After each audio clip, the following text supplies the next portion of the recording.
मणिपुर के मुद्दे पर संसद के दोनों सदनों में लगातार हंगामा देखने को मिला। वहीं दूसरी तरफ प्रधानमंत्री मोदी ने विपक्ष के गठबंधन यानी इंडिया पर भी निशाना साधा, विपक्ष को दिशाहीन करार दिया।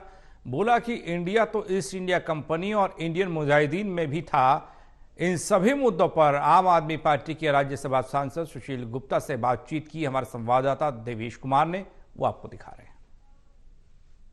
लेकर संसद में लगातार संग्राम जारी है। उधर दूसरी तरफ प्रधानमंत्री ने भी विपक्षी दलों के जो गठबंधन है इंडिया, उस पर भी निशाना साधा है और कहा है कि इंडिया तो ईस्ट इंडिया में भी था और इंडियन मुजाहिदीन में भी था और पीएफआई में भी था। इस सब पर बातचीत के लिए हमारे साथ राज्यसभा सांसद हैं और हरियाणा आम आदमी पार्टी के प्रदेश अध्यक्ष हैं सुशील जी। किस तरह से आप देखते हो, लगातार आप मुद्दा तो उठा ही रहे हैं मणिपुर वाला सदन के अंदर, दूसरी तरफ प्रधानमंत्री ने भी आज जो विपक्षी गठबंधन है उस पर भी निशाना साधा है। देखिए, मणिपुर के अंदर निर्दोष लोगों को, निहत्थे लोगों को, बेकसूर लोग मारा जा रहा है, उनके घर जलाए जा रहे हैं, बहन बेटियों को निर्वस्त्र घुमाया जा रहा है और ये घटना लगातार कई महीने से चल रही है। भाजपा की सरकार मणिपुर में है, भाजपा की सरकार केंद्र में है। ना केंद्र सरकार उस पर कोई एक्शन ले पा रही है और ना ही मणिपुर की सरकार को एक्शन लेना चाहती है। समूचा विपक्ष चाहता है कि सदन में, संसद में इस पर चर्चा हो, नियम 267 के तहत चर्चा हो। सरकार नहीं चाहती उस पर चर्चा हो। सरकार एक छोटी सी चर्चा करके लोगों की आंख में धूल झोंकना चाहती है। समूचे विपक्ष की मांग है प्रधानमंत्री जी आए, सदन में मणिपुर पे अपनी स्थिति को स्पष्ट करें। प्रधानमंत्री जी के पास सदन में आने के लिए समय नहीं है। ऐसे के अंदर जब समूचा विपक्ष इसकी मांग करता है तो आम आदमी पार्टी के सांसद संजय सिंह जी को सस्पेंड कर दिया जाता है। मणिपुर की इन घटनाओं से सारा हिंदुस्तान दुखी है। दुनिया के बाकी कई संसदों के अंदर भी इस बात की चर्चा हुई है। आज आम आदमी पार्टी ने पूरे हिंदुस्तान के अंदर रोष प्रकट किया है, परंतु बीजेपी सरकार भारत की संसद में इसकी चर्चा नहीं चाहती। हमारे प्रधानमंत्री जी सदन में आके इस पे बोलना नहीं चाहते।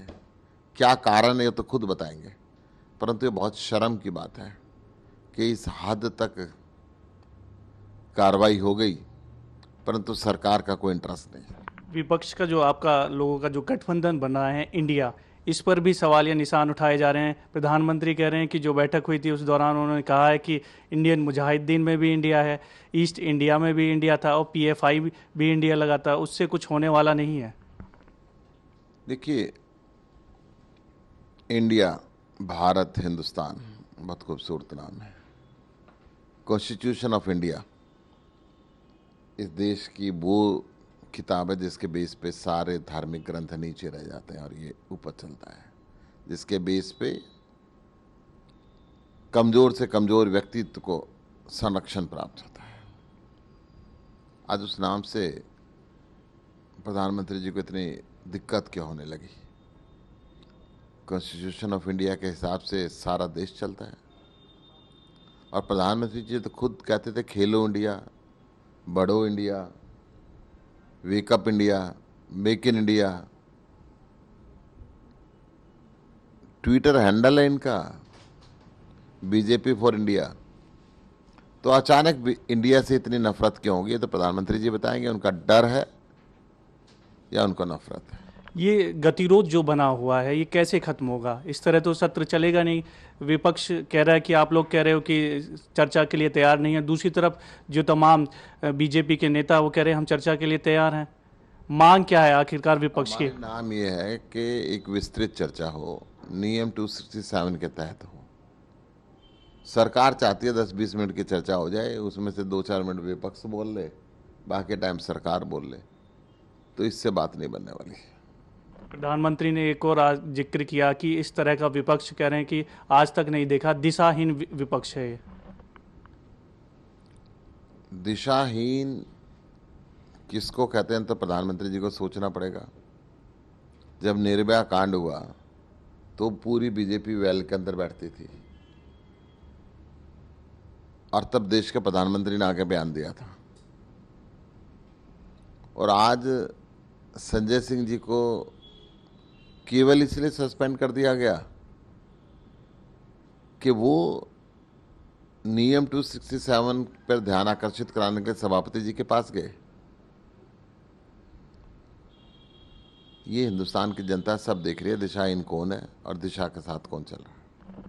तो बिल्कुल लगातार विपक्षी दल मांग कर रहे हैं कि सदन में विस्तृत चर्चा की जानी चाहिए मणिपुर के मुद्दे पर और प्रधानमंत्री को सदन के अंदर मणिपुर मुद्दे को लेकर जवाब देना चाहिए। कैमरामैन मनोज कोहली के साथ देवेश कुमार, टोटल न्यूज़, दिल्ली।